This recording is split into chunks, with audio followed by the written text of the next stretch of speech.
Sí. Ok, perfecto. Ya, entonces vamos a comenzar. Voy a colocarlos por aquí por si quieren decirme algo por el chat, si no quieren prender su micro.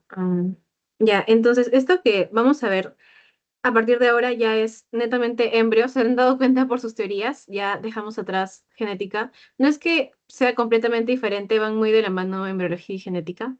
Se habrán dado cuenta por todo lo que han tenido que estudiar para su parcial. Pero ahora ya vamos a entrar netamente a embrio como tal. Y para empezar a hablar de embrio, tenemos que ir desde el inicio, desde la base, que es la gametogénesis. Génesis significa formación y gametos son esas células sexuales que van a terminar formando nuestro cigoto, o sea, el espermatozoide y también el óvulo. Entonces, en esta clase, para abrir embrio, vamos a ver cómo se forman. ¿Ok? Y este es el proceso de gametogénesis, para que vean que empieza prácticamente desde la vida embrionaria. Ya están pensadas estas celulitas sexuales. Ahora no les pido que comprendan del todo esta diapo, porque más adelante tenemos una clase por sí solita para hablar de todo lo que es sistema genital y sistema urinario. Así que vamos a ver a grandes rasgos qué es lo que pasa para que se formen los gametos. ¿Ok? Tienen dos particularidades los gametos, el espermatozoide y el óvulo. Lo primero es que, a diferencia de las otras células que sufren mitosis, de una célula madre salen dos células hijas idénticas, estas celulitas sufren meiosis. ¿Qué quiere decir? Que vamos a tener una célula madre y esta célula madre prácticamente se divide a la mitad y nos va a dar dos células hijas que tienen la mitad de la información. Eso es meiosis, ¿ok? Se van dividiendo de forma reduccional, por así decirlo. Y el otro proceso que es la citodiferenciación. ¿Qué quiere decir? Que estas celulitas sexuales, a medida que van madurando, van modificando su morfología. Por ejemplo, el espermatozoide tiene que pasar por varios procesos para poder tener la colita, ¿no? Para ser más resistente, para aguantar todo el trayecto hasta encontrarse con el óvulo, poder movilizarse rápidamente. Ya toda esa transformación para que sean un espermatozoide y un óvulo funcionales es el proceso de citodiferenciación. Así que aquí vamos a ver más o menos desde cuándo empiezan a aparecer los inicios de estas células sexuales. Entonces nos remontamos a la segunda semana. Como les digo, esto a grandes rasgos, igual lo vamos a ver después cuando hagamos desarrollo de aparato genital, pero se lo ponen en su teoría, entonces se los explico un poquito. En la segunda semana vamos a tener un embrión que está formado por dos capas. Ya, imagínense las dos capas, algo así, ¿ok?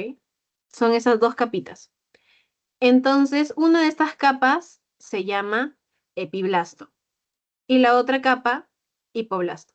La que nos importa en esta clase es el epiblasto porque en ella van a estar las células germinales primordiales, CGP, o mucho más fácil llamarlas los gonocitos, que son gono, viene de gónadas, ¿ok?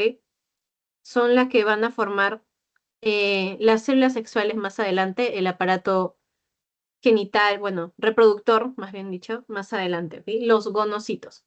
¿Ya? Las gónadas, las femeninas son los ovarios y las masculinas son los testículos. Y en ellos es donde se forman estas células sexuales, espermatozoide y el óvulo. Entonces, en la tercera semana, estos gonocitos van a encontrarse en la pared posterior del saco vitelino. Ali, ¿qué es el saco vitelino? Ya miren, este es un embrión aprox semana 3, ya tirando para la semana 4, ¿ok? Aquí para que se ubiquen, este es el embrión, algo así. Aquí este es su ojito, ¿ya? Esto de aquí es su corazón y digamos que por aquí estarían las patitas. Y tiene esta pancita enorme que sobresale. Eso de ahí es el saco vitelino, lo que les mencionan acá. Entonces, en la tercera semana, los gonocitos están en la pared posterior del saco vitelino. ¿Cómo les están señalando ahí? En esta zona. Pero obviamente ahí no están las gónadas, ¿no? En la vida adulta. Entonces, estas células germinales primordiales tienen que migrar desde este saco vitelino hasta en donde en la vida adulta van a actuar. ¿Ok? Entonces, a partir de la cuarta semana, comienzan a migrar. Miren, aquí tienen el saco vitelino, aquí están las células germinales y empiezan a migrar. ¿Ok? Y van a migrar ¿hasta dónde? Hasta la gónada indiferenciada. Y en la quinta semana ya están en la gónada indiferenciada. Ali, ¿qué quiere decir gónada indiferenciada? Ya. En esta etapa de la embriología, todavía no tenemos bien determinado si nuestro embrión es una niña o si es un niño, porque todavía no se ha desarrollado el aparato reproductor. Entonces, estas células sexuales, bueno, perdón, células germinales primordiales, solamente se están movilizando hasta donde en un futuro van a formar un testículo o hasta en donde en un futuro van a formar un ovario. Solamente se han movido y se están preparando, ¿ok? Entonces, en resumen, del epiblasto tenemos los gonocitos, están en el saco vitelino y luego dicen, ah, me tengo que mover a donde voy a chambear después. Y se mueven hasta la gónada indiferenciada. Y esta de aquí vendría a ser la gónada indiferenciada. Donde más adelante, si es una niña, vamos a tener la formación de ovarios y después de óvulos. Y si es un niño, la formación de los testículos y después de los espermatozoides. Y ya, ese es el primer paso. Muy a grandes rasgos porque, como les digo, lo vamos a ver cuando hagamos embriología del aparato genital. ¿Ok? Entonces, en esta clase vamos a ver cómo pasan de ser estas celulitas tan random, tan X, a ya formar un espermatozoide o un óvulo. Y ya, así que vamos a empezar con los varones, con las gónadas masculinas, que en este caso, gónada masculina igual a testículo. En los testículos es donde se desarrolla la espermatogénesis. Y como quiero que se ubiquen, les puse esta imagen porque creo que todavía no ven genital en anatomía. Entonces, más o menos para que entiendan cómo es el sistema testicular. Es un sistema de tubos, una gran red de tubos. Entonces, están divididos como en estos paquetes, por así decirlos, en estos lobulillos. Y en cada lobulillo vamos a encontrar los túbulos seminíferos. Típica pregunta de pasito, de práctica, ¿no? ¿Dónde ocurre la espermatogénesis? En el túbulo seminífero. Estos tubos drenan a los tubos rectos, que son los que estoy señalando aquí, y luego a este conglomerado todo raro, aplastado, condensado, que es la red de testis, y ya después escapan del testículo. ¿Ok? Más o menos ese es el orden. Túbulo seminífero, túbulo recto, red de testis. ¿Ya? Y lo importante, que la espermatogénesis ocurre en los túbulos seminíferos. Ahora, para que se hagan una idea, tubo seminífero es pues un tubo, ¿ok? Entonces aquí vamos a ver cortes de ese túbulo seminífero. Esto es durante la vida intrauterina, ¿ya? Y esto ya es de un puberto, ¿ok? En la vida intrauterina, estos tubos seminíferos todavía no están desarrollados, entonces más que tubos, son cordones. Y vamos a encontrar aquí a las células germinales primordiales, que son de las que les estaba hablando hace un ratito, ¿ok? Y las que más adelante tienen que transformarse en espermatozoides, y a las células de Sertoli, que son support, son carry solamente. Están ayudando ahí a las otras celulitas a que estén bien nutridas, a defenderlas, a ayudarles con su metabolismo, ¿ok? Solamente están full apoyo. De ahí vamos a hablar un poquito más de ellas. Ya, eso es durante la vida intrauterina. Y ustedes dirán, ¿por qué es un cordón? ¿Por qué no es un tubo? Lo que sucede es que para que ocurra todo el proceso de espermatogénesis, no solo dependemos de la existencia de estas células, sino también de influencia hormonal. ¿Y cuándo es que llega todo el cachetadón de hormonas? Es en la pubertad. Entonces, desde la pubertad es que estas células ya empiezan a pasar por todo el proceso de espermatogénesis y se vuelven espermatozoides. Si no entienden este corte, voy a borrar a ver si puedo dibujarlo mejor. Es como si hubieran cortado un pedacito del tubo. Algo así está todo el tubo. Esta es la luz y desde la pared están las celulitas, se van dividiendo, meiosis, meiosis, ahorita les explico el proceso, y en la luz está el espermatozoide.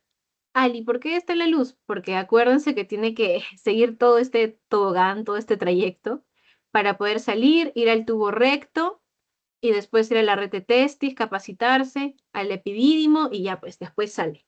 ¿Ok? Por eso están muy, muy cerquita a la luz, porque ya están prácticamente listos para poder salir. Y ya, entonces, para que tengan en cuenta la diferencia y obviamente la dependencia hormonal. Y ya, hablando de hormonas, lo que tienen que saber sobre hormonas en este proceso, este es un eje.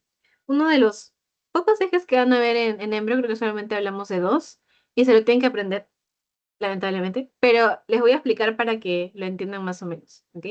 Este eje tan bonito es el eje hipotálamo, hipófisis, testículo, ¿ok? Y es un eje de influencia hormonal prácticamente.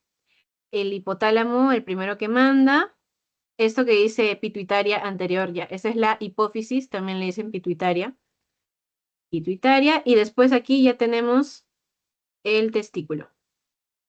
¿Qué es lo que pasa? Una vez que alcanzamos la pubertad, que bueno, en el caso de los varones alcanzan la pubertad, se alcanza también parte de lo que es desarrollo del sistema nervioso central. Digamos que cierto grado de madurez.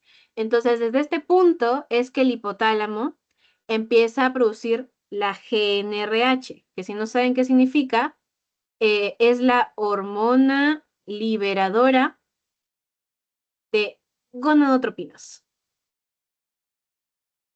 ¿Ya? Entonces, esta hormona liberadora de gonadotropinas va a actuar en nuestra hipófisis. ¿Y qué va a liberar? Gonadotropinas. Ali, ¿cuáles son las gonadotropinas? Estas dos, que van a tener que aprenderse para su examen y para sus clases. La FSH y la LH. La LH es la hormona luteinizante y la FSH es la hormona folículo estimulante. ¿Ok? Esas dos son las gonadotropinas, muy importantes para el desarrollo de las gónadas. Así que una vez que la hipófisis ya nos produce las gonadotropinas, o gonadotrofinas, también le dicen lo mismo, estas dos van a estimular en nuestro último punto, nuestro último checkpoint de este eje. Ya está hipotálamo, GnRH, hipófisis, hormona luteinizante, hormona folículo estimulante y testículo. Estas dos actúan a nivel del testículo. Pero no es que actúen así al azar, ¿no? Sino que tienen un blanco. La LH actúa en unas celulitas que se les conoce como las células de Leydig y la FSH actúa en las células de Sertoli. Ali, no me ubico. ¿Dónde estoy? ¿A qué se refiere eso? Ya, acá tiene un corte, porque a partir de ahora embrio se vuelve como esto, chicos. Entonces aquí tienen un corte más o menos de lo que es el testículo para que vean dónde estamos. ¿Ok? Estas son las células grandes que se van a terminar transformando en espermatozoides. Esta célula triangular que ven por aquí parece una púa de guitarra o un dorito. A veces dicen que tienen forma de pera, pero a mí me parece más un dorito. Pero bueno, son las células de Sertoli, las que les digo full carry que ayudan a que se puedan formar bien los espermatozoides y que los defienden y que dan soporte. Ya, células de Sertoli. Siempre están pegaditas al borde. Y las últimas son estas células de aquí, que si se dan cuenta, no están dentro del tubo. ¿Ok? Ese es el tubo, se va para allá arriba. Están entre tubos. ¿Qué quiere decir? Que, digamos, algo así lucen los túbulos seminíferos, ¿ya? Estas células de Leydig se encuentran así. Son grandes, alargadas, entre los túbulos. ¿Ok? Entonces, la LH va a actuar en las células de Leydig. ¿Qué tienen que acordarse de acá? ¿Quién actúa en cuál? L con L. LH con célula de Leydig. ¿Ya? S con S. FSH con células de Sertoli. Y ¿Para qué necesito que ocurra esto? ¿Por qué tiene que actuar la gonadotropina en nuestras células? Ya, las células de Leydig son clave, son esenciales, porque si la LH las estimula, van a producir testosterona. Y si hay testosterona, entonces va a haber espermatogénesis, ¿ya? Esencial. Mientras que la FSH pues termina actuando a nivel de las células de Sertoli y ya pues las ayuda a poder seguir cumpliendo su rol de soporte metabólico, ¿ok? Y además a evitar que se formen cualquier estructura que sea femenina. Esa es la importancia de las dos. Entonces ahí tienen que acordarse su eje hipotálamo, hormona liberadora de gonadotropinas, hipófisis, gonadotropinas, FSH-LH, testículo, tienen dos células importantes, las células de Leydig y las células de Sertoli, células de Leydig alargadas en el intersticio, células de Sertoli triangulares como doritos pegadas a la pared. La LH actúa en las de Leydig y la FSH actúa en las células de Sertoli. ¿Ok? Ahí ya tienen completo su eje. Y ya eso sería que prácticamente el estímulo hormonal necesario para que podamos iniciar con la espermatogénesis. Y ahora sí vamos a hablar de espermatogénesis. ¿Ok? Piensen que estamos dentro del túbulo seminífero. Todo esto está dentro del túbulo seminífero. Y el desarrollo de la espermatogénesis es bastante peculiar porque empiezas pegado al borde del túbulo y a medida que se va desarrollando, nos vamos acercando a la luz, ¿no? Acuérdense que el producto, los espermatozoides, tienen que terminar saliendo del testículo. Entonces, por eso están cerca a la luz, a la espera de poder irse. ¿Ya? Prácticamente eso. Así que, primero, el primer elemento de la espermatogénesis es el espermatogonio, la evolución de nuestras células germinales primordiales. ¿Ok? El espermatogonio. Este espermatogonio, ¿qué tienen que saber sobre él? Que tiene 46 cromosomas y va a madurar, va a evolucionar y se va a convertir en un espermatocito primario, ¿ok? Gracias a la influencia hormonal. Entonces aquí tenemos nuestro espermatocito primario. Tranquilo, sin hacerle daño a nadie. Desde el espermatocito primario iniciamos con el proceso de espermatogénesis. ¿Qué les dije? Que estas células no sufren mitosis, sino meiosis. Entonces inicia la primera meiosis. En el caso de la primera meiosis, vamos a tener dos productos que vamos a llamar espermatocitos secundarios. ¿Qué tienen que saber sobre ellos? A diferencia de su papá, que es el espermatocito primario, que tiene 46 cromosomas de doble cromátide, los espermatocitos secundarios ya no, ahora tienen 23 cromosomas, pero de doble cromátide. ¿Y qué era cromátide? Ya, y para que se acuerden, nuestros cromosomas lucen algo así, ¿no? Con su centrómero y bien bonito. Ya, esas dos patitas que están viendo por acá son las cromátidas hermanas. Entonces nosotros tenemos doble cromátide porque aquí, si se dan cuenta, pues 1, 2. Cuando hablamos de células de doble cromátide, quiere decir que tienen dos cromátides. Entonces, los espermatocitos secundarios tienen 23 cromosomas con dos cromátides. Y luego viene la siguiente meiosis, que es la meiosis número 2. Aquí vamos a pasar a tener espermátidas. ¿Qué tienen que saber sobre las espermátidas? No es que se divide el espermatocito y nos dé 12,5 cromosomas, no, sino que se va a dividir y nos va a dar 23 cromosomas, pero esta vez de una sola cromátide. ¿Ok? Entonces, los cromosomas lucen algo así, porque solo tienen una cromátide, a diferencia de antes. Ya, eso es lo importante. Pero ustedes miren esas espermátidas tristes y lamentables, no parecen un espermatozoide. Si las lanzas así al vacío, pues no pueden cumplir su función de fecundación, no tienen cómo movilizarse, no la están dando. Entonces, para que esta espermátide pase a convertirse en un espermatozoide, hay un proceso, y ese proceso se le conoce como espermiogénesis. ¿Qué tienen que saber? La espermiogénesis está dentro del proceso de la espermatogénesis. Si se dan cuenta, es este lapso para pasar de espermátida a espermatozoide, ¿ok? La espermiogénesis está englobada dentro de la espermatogénesis. No vayan a confundir los nombres. Así que aquí hay una serie de pasos para que esta espermátida deje de ser espermátida y se vuelva espermatozoide. Y les voy a decir, pues, los cambios más esenciales, ¿no? Ustedes ya conocen el famoso aparato de Golgi. Es una organela, ¿ok? Que se encuentra en las células. Y para la espermiogénesis va a ser muy relevante porque este aparato de Golgi, que contiene muchas enzimas, acrosina, ay, creo que esas enzimas no les preguntan, pero igual se las anoto.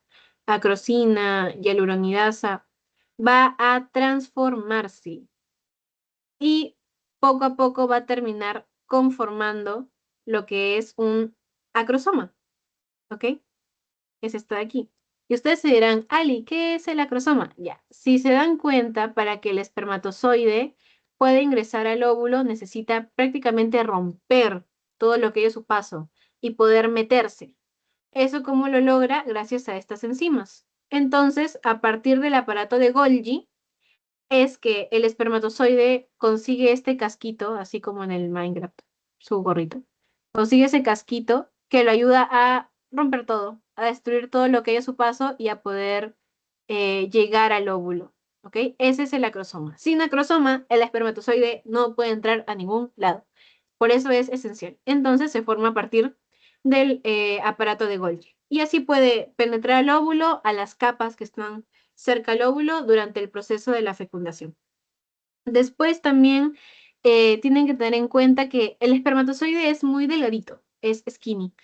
Y esto es gracias a que a medida que va cambiando, va perdiendo contenido citoplasmático.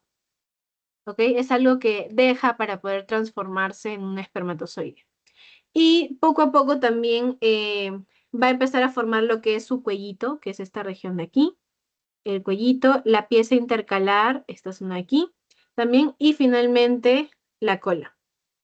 ¿Ya? ¿Qué pasa con este material citoplasmático que se va perdiendo del espermatozoide? Las células de Sertoli lo fagocitan y ya, y pues es como que limpian todo el desecho para ayudar a los espermatozoides. ¿Ok? Entonces lo más importante, el acrosoma y que tiene que formar su cuello a partir de las mitocondrias y también formar su colita. Y ya, entonces así pasamos a tener esto, que es la espermátida, que no nos ayuda, a tener un espermatozoide que tiene sus 23 cromosomas con una cromátide y que es capaz, además de avanzar con mucha rapidez, de poder penetrar a un óvulo. ¿Ok? Y hasta eso sería este pedacito. ¿Tienen alguna pregunta sobre espermatogénesis hasta acá? ¿O algo que no les quede muy claro?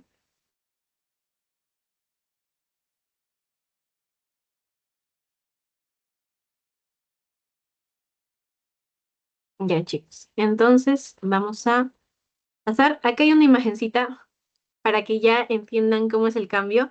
Esto es en la vida intrauterina, antes de la influencia, gran influencia hormonal que nos ayuda a desarrollar, miren, las células germinativas primordiales y las células de sostén, que ya saben que son las de Sertoli. Entonces aquí, pues, nada, ¿no? Todavía no tenemos el proceso.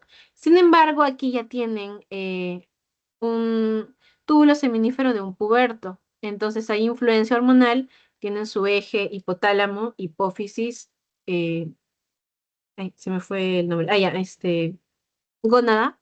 Y entonces ahí ya vemos la evolución, ¿no? Miren, desde aquí tenemos las células de Sertoli, que así medias triangulares son células de Sertoli. Y acá vemos al espermatogonio. Después, estos grandes que ven por aquí son los espermatocitos. Se preguntarán de repente por qué no vemos a los espermatocitos secundarios.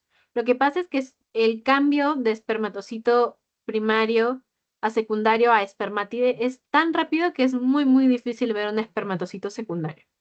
Y luego tenemos aquí las espermátides, que falta que se transformen, Y por último, muy cerca a la luz, al lumen, está el espermatozoide.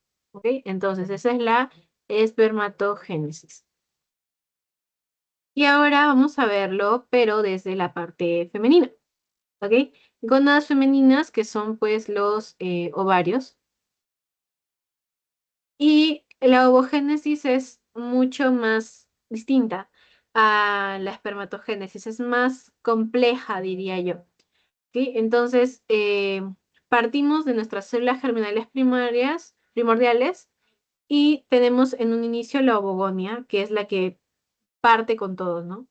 Entonces, la ovogonia en la vida intrauterina va a evolucionar a un ovocito primario.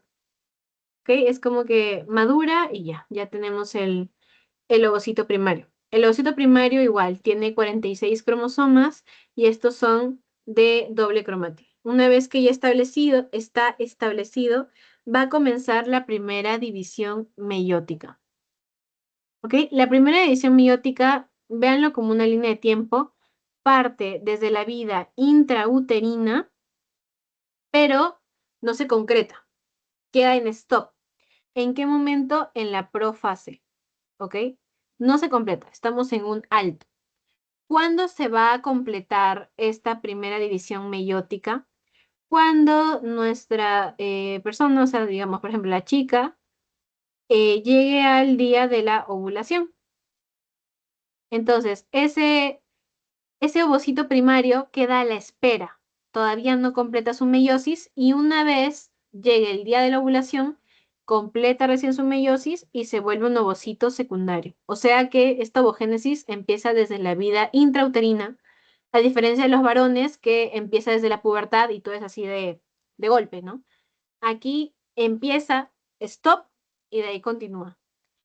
Y ocurre algo muy parecido en el caso de la última división meiótica, la segunda división meiótica. ¿Qué va a suceder acá? Una vez llegue la ovulación, va a comenzar de nuevo esta segunda división meiótica, pero se va a quedar en alto otra vez en la profase. ¿Y cuándo se va a completar? Solamente antes, bueno, durante la fecundación. O sea, solo va a dejar de ser ovocito secundario para ser óvulo si hay fecundación. La ovogénesis se concreta en su totalidad solo si hay ovulación. Si no, no se llega a completar. Que eso es lo peculiar.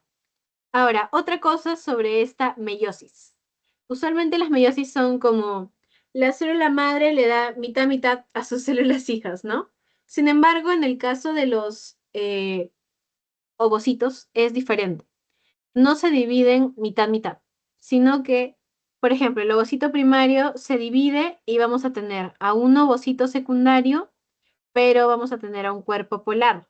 O sea, no produce dos ovocitos secundarios, a diferencia de en el caso de los varones que, pues, prácticamente, si se dan cuenta, es una división equitativa, ¿no? Para las células hijas. Y ustedes se dirán, ¿por qué pasa eso, no? No sé si han visto la imagen, a veces hacen animaciones, de un óvulo.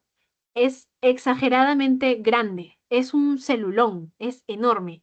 Entonces, para que pueda alcanzar ese tamaño, las células hijas no reciben la misma cantidad. Hay una que es la engreída, que es la que va a recibir una mayor cantidad de citoplasma, mientras que la otra pues recibe mucho menos. Eso hace que solo un producto sea viable y el otro se pierde. ¿El ovocito secundario puede volverse un óvulo? Sí. ¿Puede ser fecundado después? Sí. El cuerpo polar, no. Muy chiquito, muy pequeño, no nos sirve, desecho nomás. Entonces, esa es la diferencia. Así que de un ovocito primario nos da un ovocito secundario y un cuerpo polar. Y el ovocito secundario, solo si hay fecundación, se completa la ovogénesis y vamos a tener el óvulo. Y el óvulo puede ser fecundado. Pero también vamos a tener de resultado otro cuerpo polar, que no nos sirve para fecundación, no tiene utilidad y solamente se va a perder. ¿Ok? Entonces, esa es la diferencia, ¿ya? La primera división meiótica inicia desde la vida intrauterina y se concreta solo en la ovulación. La segunda inicia en la ovulación y se concreta solo si hay fecundación.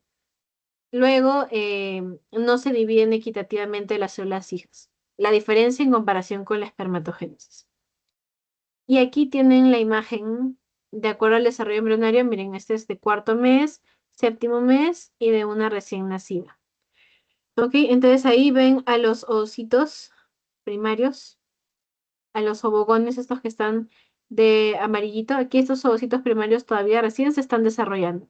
Y bueno, aquí ya están más desarrollados los ovocitos primarios, mucho más grandes. Y este es un ovocito primario que está en stop. ¿Ok? En stop, ¿a qué me refiero? Está en este proceso de aquí. Ha empezado a hacer su meiosis, pero ha quedado en alto hasta que llegue la etapa de la ovulación. Y aquí lo pueden ver, es enorme, pero ahorita está esperando. Está a la guardia de que llegue el día de la ovulación. O sea, aquí estamos hablando de una recién nacida. Tiene que esperar prácticamente como 11, 12 años para poder concretar su meiosis. Y ya esa es la diferencia entre las células sexuales femeninas y las masculinas. Y bueno, aquí lo tienen como en cuadrito para que lo vean, porque usualmente les preguntan diferencias. Entonces, tenemos espermatogonio o gonio. La primera meiosis, ya saben que la ovogénesis desde la vida intrauterina, mientras que la espermatogénesis desde la pubertad. ¿Ok? En la espermatogénesis vamos a obtener 4 productos, 4 espermatozoides, mientras que en la ovogénesis, como hay una celulita que recibe más que otras, pues solamente vamos a obtener un solo producto viable, que es un óvulo. O sea, que por un espermatogonio vamos a tener 4 espermatozoides, pero por un ovogonio vamos a tener solamente un óvulo. Esa es la diferencia. Y ya, chicos. Así que para que se acuerden, la espermatogénesis, chicos, ¿cuándo comenzaba? ¿Alguno que me quiera decir? O si quieren por chat también.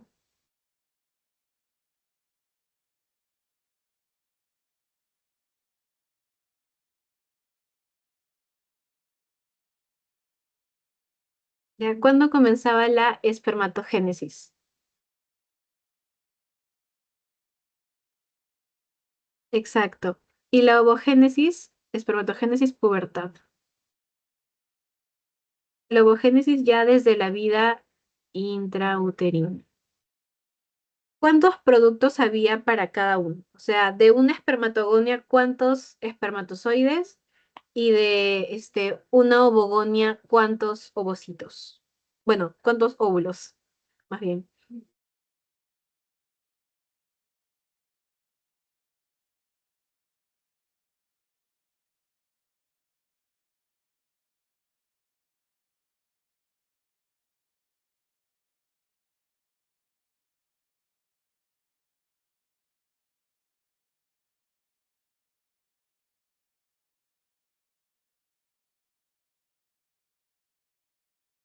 Ya de la espermatogénesis, si tenemos ya, si tenemos una espermatogonia, nos va a dar 4 espermatozoides porque se dividen igual, ¿ok? Por igual, por igual, por igual. Mientras que en la ovogénesis solo un óvulo porque siempre hay una célula que recibe más. ¿Ya? Entonces hay una que queda más preparada que las demás. Es por eso que solamente un óvulo por cada ovogonio. ¿Ya? Entonces, productos, aquí 4 y en ovogénesis 1. Y tenemos los 3 cuerpos polares, pero no nos sirven de nada porque no tienen utilidad en la fecundación. Y ya en la ubicación, pues ya saben, ¿no? Las gónadas, que para los varones son los testículos y para las mujeres son los ovarios. Acá hincapié en que es testículos, pero específicamente son los túbulos seminíferos. Y ya está, eso sería la primera parte de este gametogénesis. Entonces ahora vamos a hablar de algo importante, que es el ciclo menstrual en la parte de femenino. ¿Ok? Entonces, para que sepan, el ciclo menstrual está compuesto de 2 etapas, o bueno, 2 zonas. Ya ustedes conocen parte, bueno, en lo general, ¿no? Del sistema reproductor femenino, tenemos los ovarios y tenemos aparte el útero, ¿no? Ignoremos a las trompas de Falopio. Tenemos ovario y tenemos útero. ¿Por qué es importante esto? Porque estamos viendo embrio, entonces en embrio necesitas del ovario, que es el que te va a dar el óvulo, y necesitas del útero, que es el que va a cuidar al bebé. Así que por eso hablamos de ciclo menstrual, porque el ciclo menstrual abraza a los dos. Entonces, en el caso de las mujeres, es un proceso de preparación para liberar al óvulo y otro proceso de preparación para adaptar el útero para que sea una casita muy linda y muy acogedora para el bebé. Y ya, y todo esto sigue siendo estímulo hormonal. De nuevo, espero que les guste mucho endocrino, porque vamos a hablar mucho de endocrino. Entonces, en estas dos etapas, ¿no? Primero, ciclo ovárico, ciclo uterino. Ya, en el caso del ciclo ovárico, eh, vamos a hablar de lo que es el desarrollo de los folículos. Esa manchita verde micro que ven ahí, eso de ahí es, o bueno, acá se ve más grande, eso de ahí es nuestro ovocito. ¿Ok? Que se va desarrollando, desarrollando hasta que llega este día, que es el día de la ovulación. Entonces, ¿cómo es que ocurre este proceso? ¿Por qué hay ovulación? ¿Por qué las mujeres menstruan? ¿Qué está pasando acá? Ya, les voy a explicar. Todo es un juego de interacción hormonal. ¿Ok? Nuestro ovocito no está solo, está abrazado en un folículo, que son muchas otras celulitas que vamos a ver en un rato, que lo están cuidando y lo están protegiendo y le están dando todo lo que necesita para desarrollarse, ¿ya? Entonces, este folículo se va desarrollando de la mano con nuestro ovocito. ¿Gracias a quién? A esta linda hormona, que si no entendían su nombre en los varones, en el caso de las mujeres sí tiene mucho sentido. La hormona folículo estimulante, una gonadotropina. Esta hormona, ¿qué va a hacer? Como su propio nombre lo dice, madurar y estimular la ovulación, porque va a ayudar a nuestros folículos y a nuestro ovocito a que vaya madurando y a que sea perfecto para poder ser fecundado. Entonces, el ciclo menstrual abarca típicamente aprox 28 días, ¿no? Que es como, bueno, el equivalente a un mes, ¿ya? Los primeros días de esta fase, la primera mitad, la conocemos como la fase folicular y a la última mitad la conocemos como la fase lútea. Entonces, primero les voy a hablar de la fase folicular. En la fase folicular, aquí pueden ver la interacción hormonal. La campeona y la dirigente es la hormona folículo estimulante, que va a ir haciendo estos cambios en el folículo para poder irlo preparando. ¿Y cómo lo logra? Actúa a nivel del ovario y va a estimular la producción de estrógenos. Entonces, la fase folicular es una fase de full estrógenos. El que predomina es el estrógeno, que nos va a ayudar a madurar nuestros folículos también. Y ya, hasta que llega este día, que es la mitad del ciclo, el día 14. En el caso del día 14, va a venir la contraparte de la hormona folículo estimulante, que es, acuérdense, la hormona luteinizante. ¿Ok? Que de nuevo, en el caso de los varones, ustedes dirían, ¿por qué tiene este nombre, esta hormona, no? Pero cuando lo ven para femenino, pues ya tiene más sentido. Esta hormona luteinizante produce un pico. Este pico agresivo y cruel hormonal, lo que va a hacer es liberar el ovocito del folículo. Lo saca y le dice, anda a esperar a que seas fecundado, ¿ok?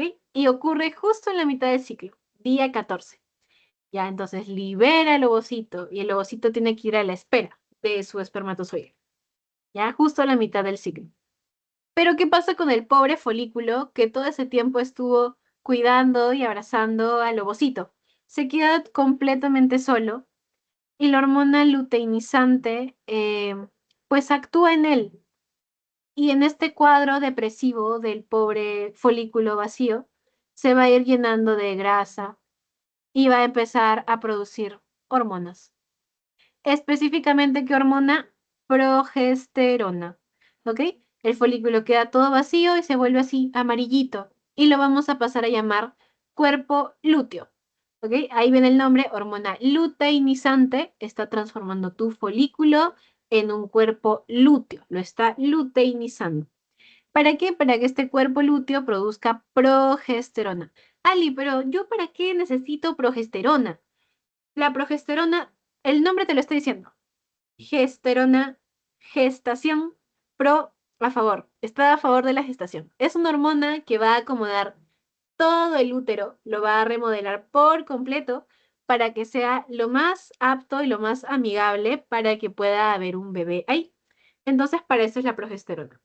Y ya, este pico de LH, este proceso, este cuerpo lúteo, explica por qué los otros 14 días del ciclo se conocen como la fase lútea, porque está pues el cuerpo lúteo, que es esa cosita toda feita de ahí.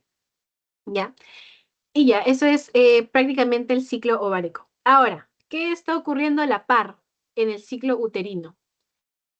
Ok, vamos a partir desde acá para que me entiendan y de ahí vemos qué es qué es esta tragedia de acá, ¿ok? Ya. En la primera parte del ciclo, en la fase folicular, del día 0 hasta el día 14, ¿quién estaba actuando? Los estrógenos que están viendo acá. Full estrógenos, full hormona folículo estimulante. Entonces aquí, pues, recién está que crece un poquito la pared del endometrio, ¿no? Recién tiene algunas glándulas alargadas, sobre todo, poquitos vasos, hasta que llega el día de la ovulación. Está ahí solamente proliferándose, ¿ok? Proliferándose. Por eso también se le conoce como la fase proliferativa. Llega el día de la ovulación y aquí, ¿quién vamos a tener atacando? A la LH, a la progesterona. Entonces la progesterona le dice, tienes que ser amable con tu futuro posible bebé, porque todavía no hay bebé. Futuro posible bebé. Tienes que estar preparado, tienes que liberar un montón de hormonas y liberar glucógeno para que tenga cómo alimentarse y tener muchos, muchos vasos porque va a llegar y tiene que robarte nutrientes. Y eso es lo que dice el útero. Ah, tienes razón, tengo que prepararme porque va a venir un bebé. Entonces, si se dan cuenta, la pared llega hasta su tope máximo. Crece, crece mucho, mucho. Hay una gran cantidad de vasos y también prácticamente se duplican todas las glándulas maternas en esta zona. Empieza a ser rico en líquidos, rico en nutrientes. Esa es la fase secretoria. La segunda mitad del, del ciclo menstrual prácticamente. Y también la ventana ideal para que una mujer quede embarazada. Sin embargo, no es que todos los meses las mujeres queden embarazadas, entonces a veces este sistema se arma por las puras porque no hay fecundación. Entonces, ¿qué sucede en ese caso? Como no hay fecundación, el cuerpo lúteo se vuelve a deprimir de nuevo porque lo habían ilusionado con que iba a haber un bebé y ya no hay quien lo mantenga, la LH, así que simplemente se vuelve una cicatriz que veremos en unas imágenes.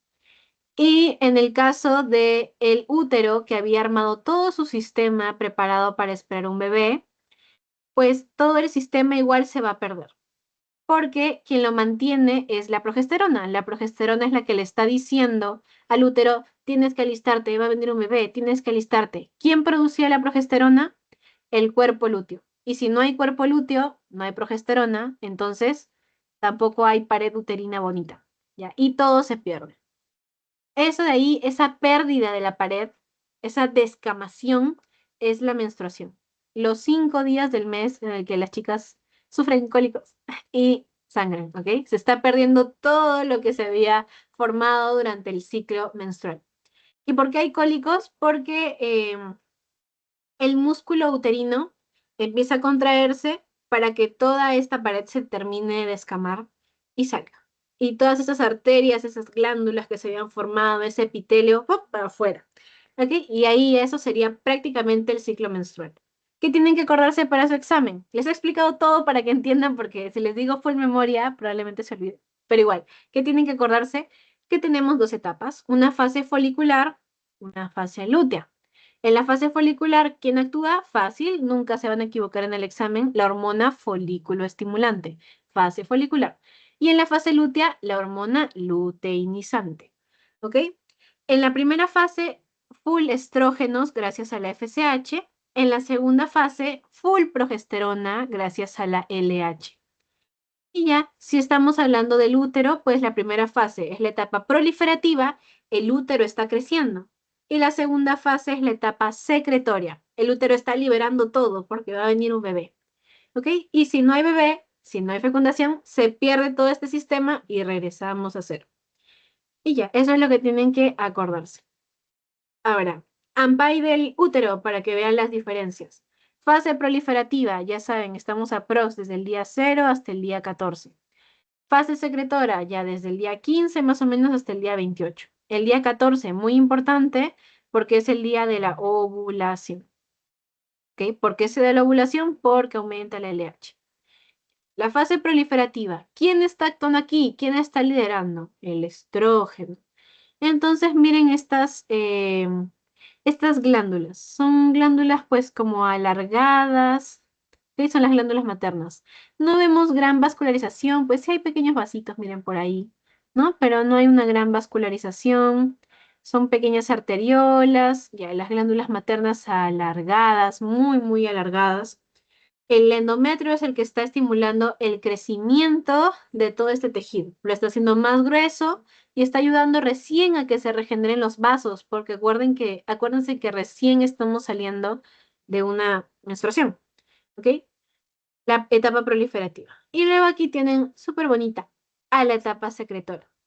Miren esas glandulitas, parecen serruchitos, totalmente diferentes de las anteriores. Y estas glándulas en serrucho son características de la fase secretora.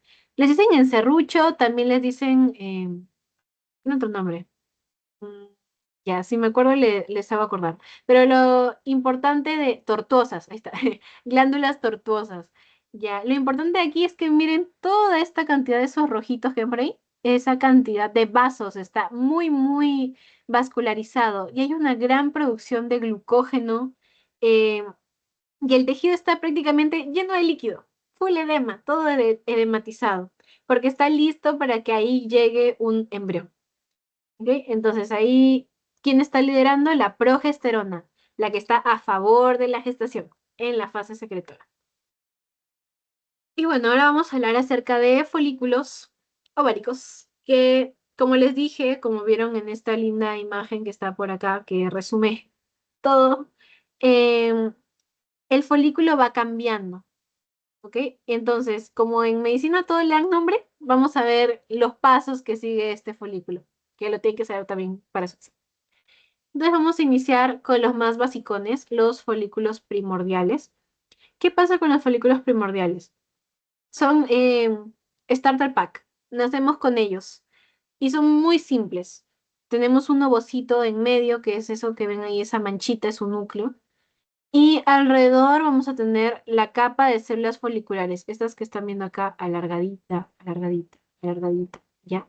Entonces tenemos central un ovocito y alrededor tenemos una capa ay, ay, ay, de epitelio simple, plano, de células foliculares. Ya, estamos transformando esto en histología.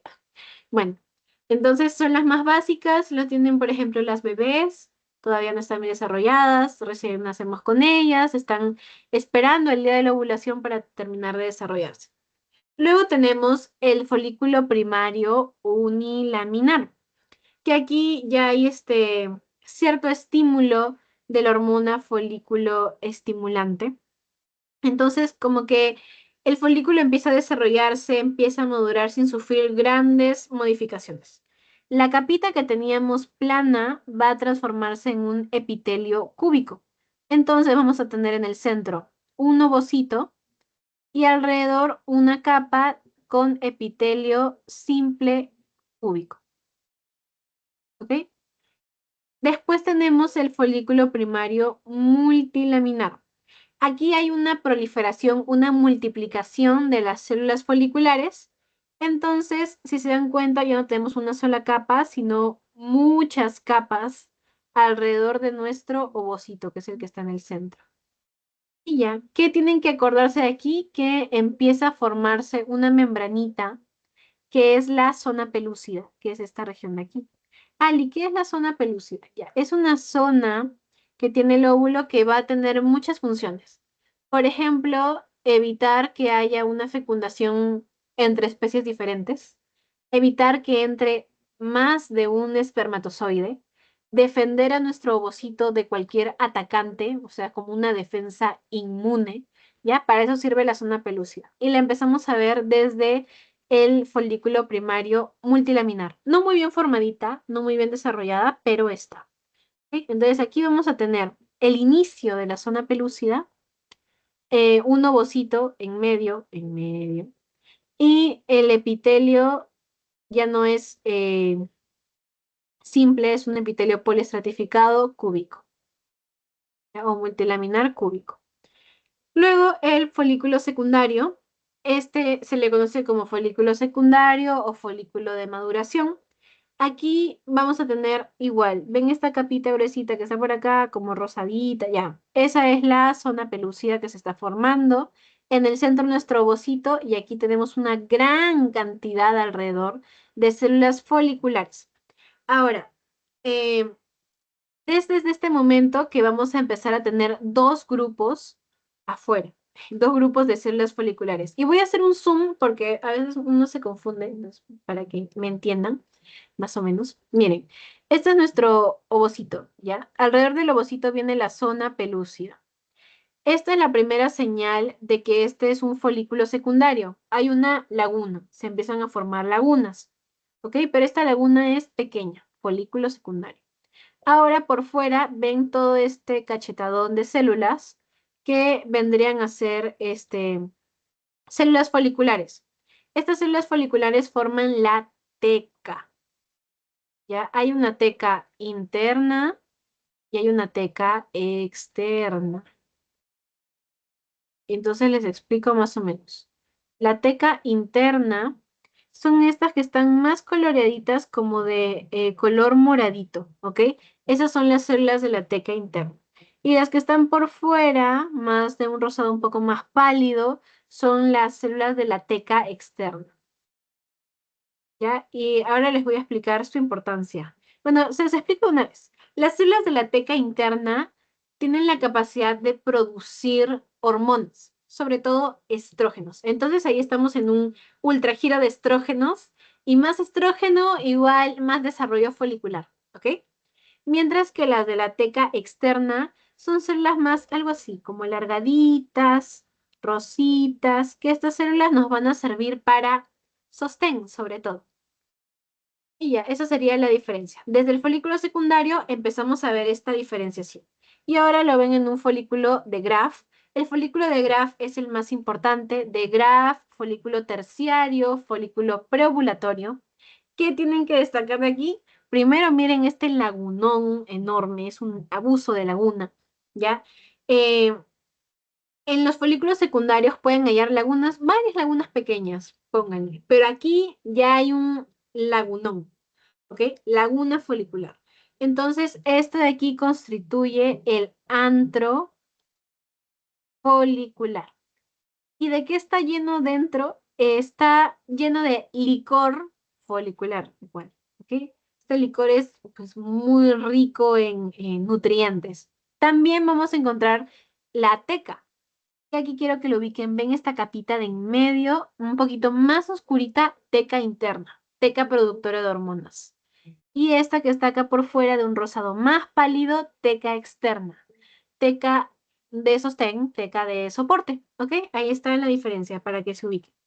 Otra cosa que quiero que se den cuenta, miren al óvulo, perdón, al ovocito. Miren dónde está todo desplazado, está prácticamente en la esquina. Ali, ¿por qué han botado así al ovocito? Porque acuérdense que tiene que haber ovulación y en la ovulación el ovocito sale por la pared. Entonces tiene que estar pues cerquita a la pared que se va a romper para terminar de escapar. Pero ojo, ojo aquí, dense cuenta, el ovocito no está solo. Tiene ven eso rosadito, esa es la zona pelúcida, que siempre, siempre lo va a acompañar. Y ven lo morado que está alrededor. Eso de ahí, eso se le conoce como cúmulo óforo. Ya, muy importante. Cúmulo óforo. ¿Qué es el cúmulo óforo? Es todo este sistema del ovocito rechazado por el folículo y estas células de la granulosa, células foliculares que la están abrazando, que lo están acompañando y que inclusive después de que salga del folículo van a seguirlo acompañando. Eso es el cúmulo óforo. Este es un ovocito que está ya prácticamente listo para la ovulación, para que llegue el pico de LH y se libere. Y ya, entonces una vez llega el pico de LH, ocurre aquí, que ahí tenemos nuestro folículo de Graf, pico de LH, ovulación. Se libera por completo el ovocito y escapa, y sale, y huye, ¿ok? Y ya, y después tenemos eh, al cuerpo lúteo, que el cuerpo lúteo no es nada más y nada menos que el folículo ya totalmente vacío. Que les dije que viene la LH y hace que se llene de lípidos, por eso es como de ese color amarillo, pero no crean que no sirve para nada. Como les expliqué, nos ayuda a producir progesterona. ¿Ok? Entonces, ahí tienen el cuerpo lúteo. Y bueno, aquí también lo pueden ver. Ahora, ¿qué sucede? Que el cuerpo lúteo tiene un límite. Y si no hay fecundación, no hay hormona que mantenga al cuerpo lúteo. Entonces, cuando no hay fecundación, el cuerpo lúteo se pierde y se va atrofiando y termina formando el cuerpo albicans, que es una cicatriz prácticamente y que queda ahí posando en el ovario. No tiene ninguna otra utilidad, no genera ningún daño, simplemente se llega a perder. Y ya, ¿tienen alguna duda, chicos, sobre todo sobre folículos o sobre, no sé, sino sobre algo de lo que es ciclo menstrual, que no les haya quedado claro o quieren continuar?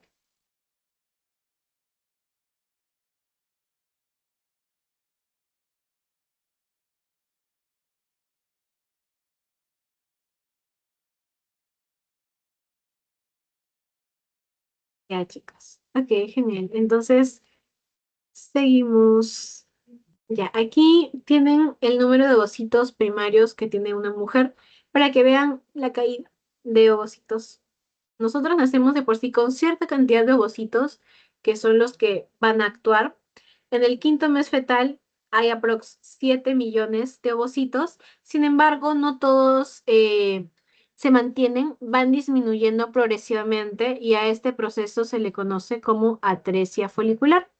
Para el nacimiento, algunos autores dicen que hay entre 600.000 a 800.000 y otros dicen que de 2 millones a 400.000. Sí, pero vamos a ponerle 1 millón aprox de media. Igual hay atresia folicular a medida que pasa la vida intrauterina y la niñez, se pierden muchos, muchos ovocitos.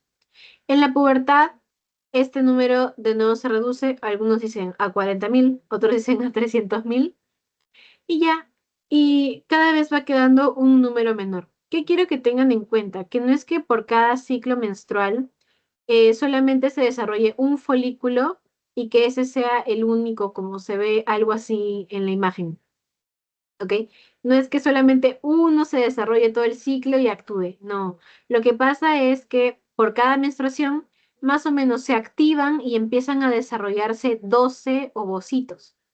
Sin embargo, eh, no todos llegan a, por así decirlo, a ovular, a completar todo este proceso, a hacer un folículo de Graf, sino que solo el mejor postor, el más apto. Así que perdón, es entre 8 a 12. Así que el resto se pierde y solamente queda uno. O sea que por cada menstruación de media se pierden más o menos 10 ovocitos. Y eso hace también la caída de este número. Si hacemos un cálculo con toda esta pérdida y con el hecho de que solamente al final se utiliza uno por menstruación y se pierden 10, en una ovulación por cada mes nos da, con todo el contenido que tenemos de ovocitos, aprox 500 ovulaciones en un periodo de 35 años. O sea, la vida fértil de media es 35 años para una mujer desde la primera menstruación. Y cuando ya una mujer está en menopausia es porque hay cero ovocitos hábiles o factibles para que quede embarazada. ¿Ok? Entonces, eso ya es toda la parte de la metogénesis. Ahora vamos a ver un cachito de fecundación que lo vamos a tocar un poquito más en la otra sesión, pero igual vamos a ver un cachito.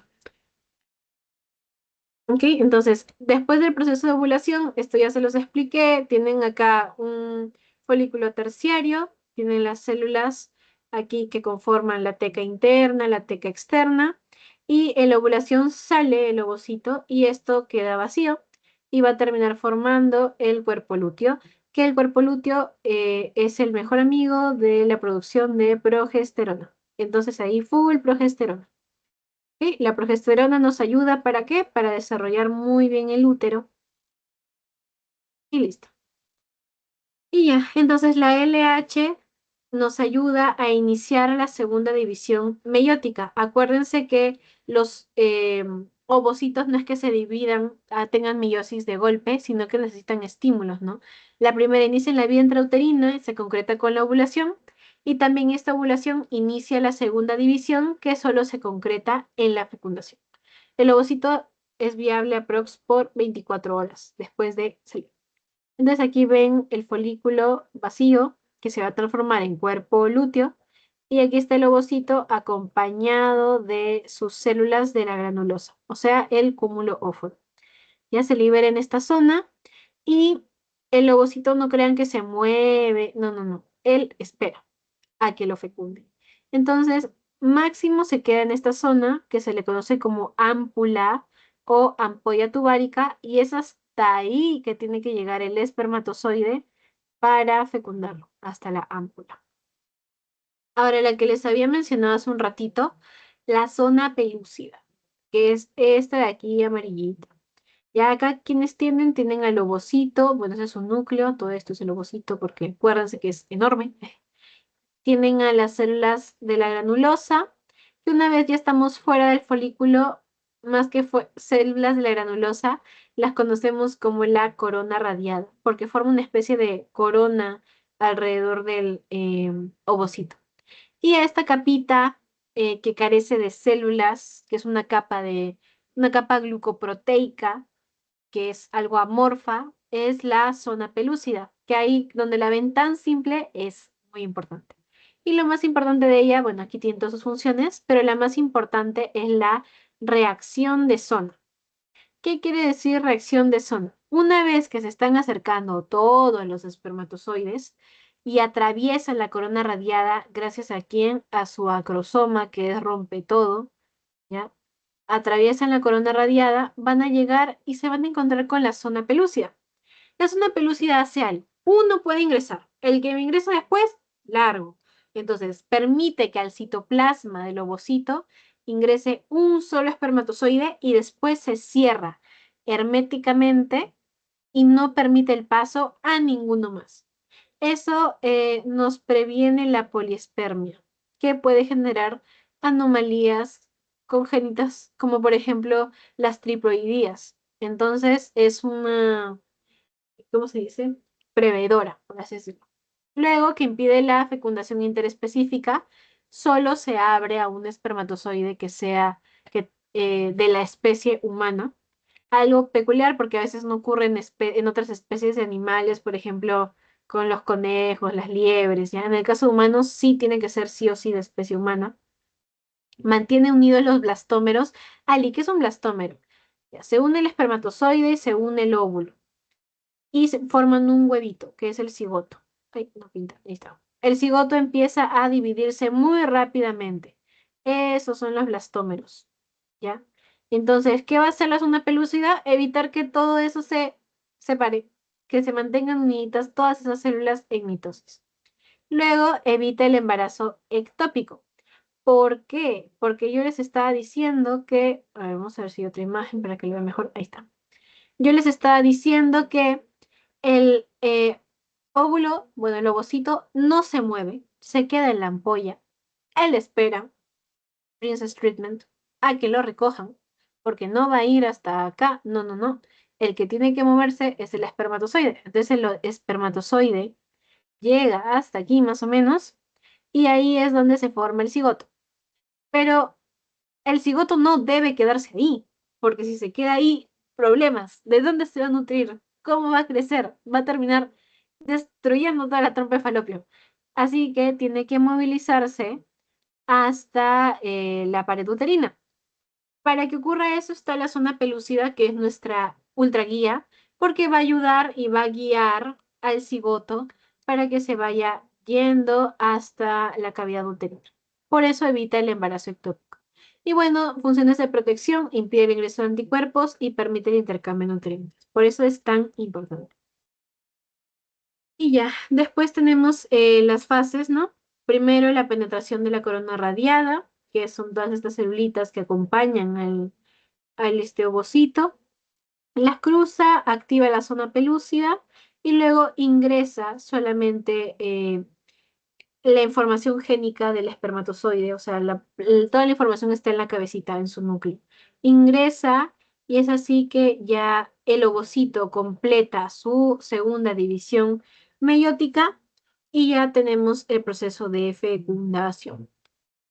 Y bueno, aquí tienen todo el proceso.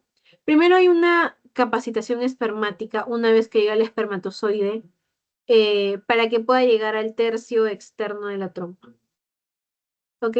Se produce una especie de mucosidad en la trompa de falopio que hace que el espermatozoide adquiera más energía y tenga la capacidad de llegar hasta esa zona.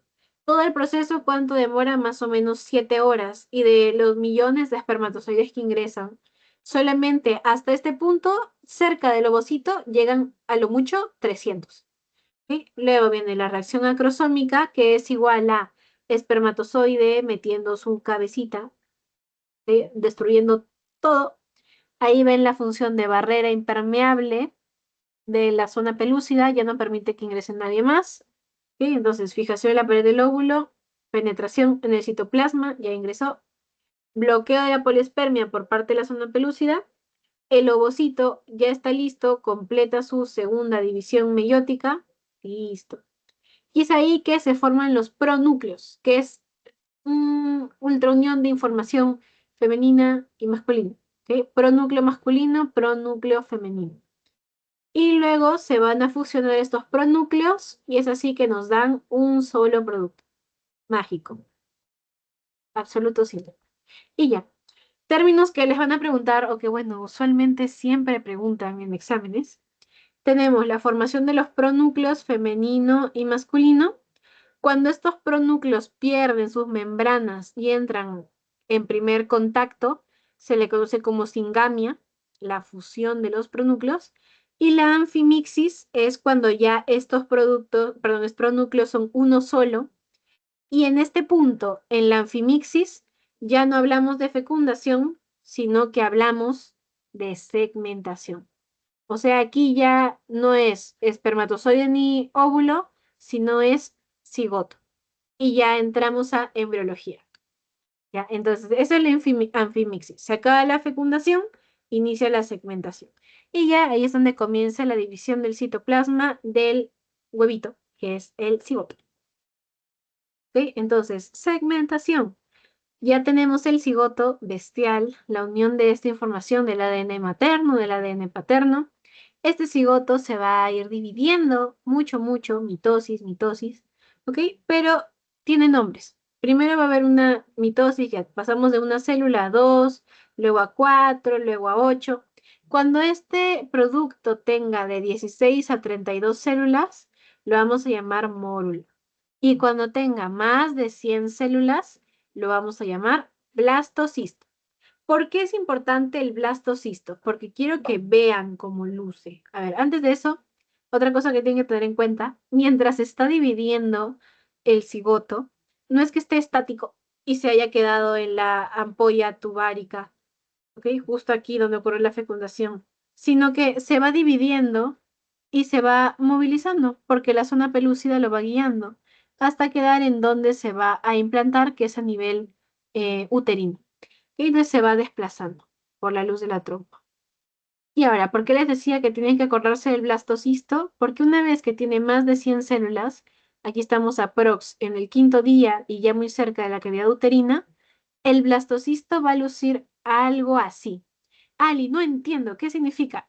Ya, miren, esta masita que está como de naranja y miren esta masita que está como de amarillo pollito. ¿Ok? La masita de amarillo se le conoce como masa celular externa. o su nombre de pila, su nombre de amigos, trofoblasto. Mientras que la otra capita, que es la que está por aquí adentro, se le conoce como masa celular interna o nombre de amigos, embrioblasto. ¿Por qué son tan importantes estas dos capitas?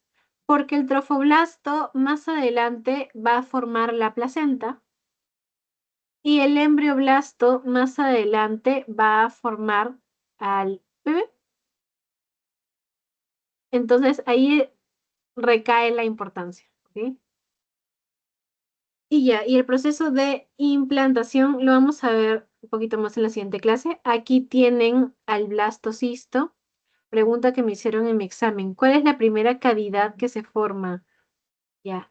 Tenemos aquí nuestro embrioblasto, tenemos aquí nuestro trofoblasto, y ven este huecote que hay enorme en medio.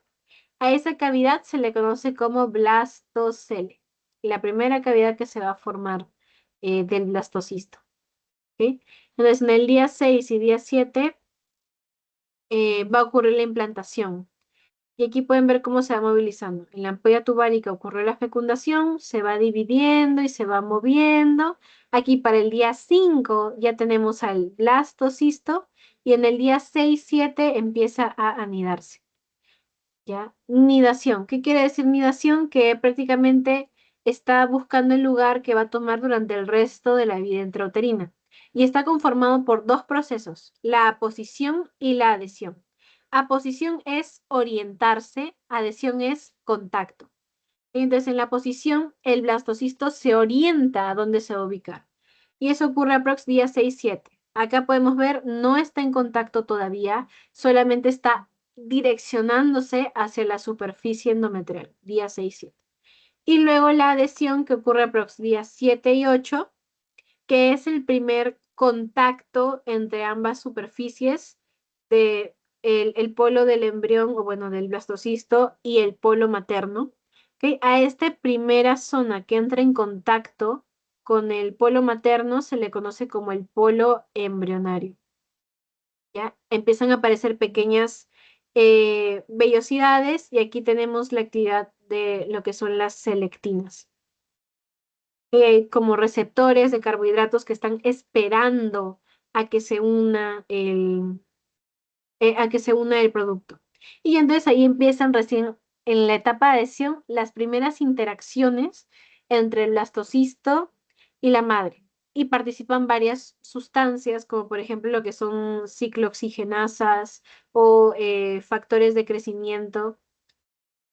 ¿Ok? Pero lo más importante que tienen que saber, ¿qué quiere decir? Que la adhesión es el contacto entre el polo embrionario, que es esta zona de aquí, la primera que se asoma, y también entre la mucosa endometrial.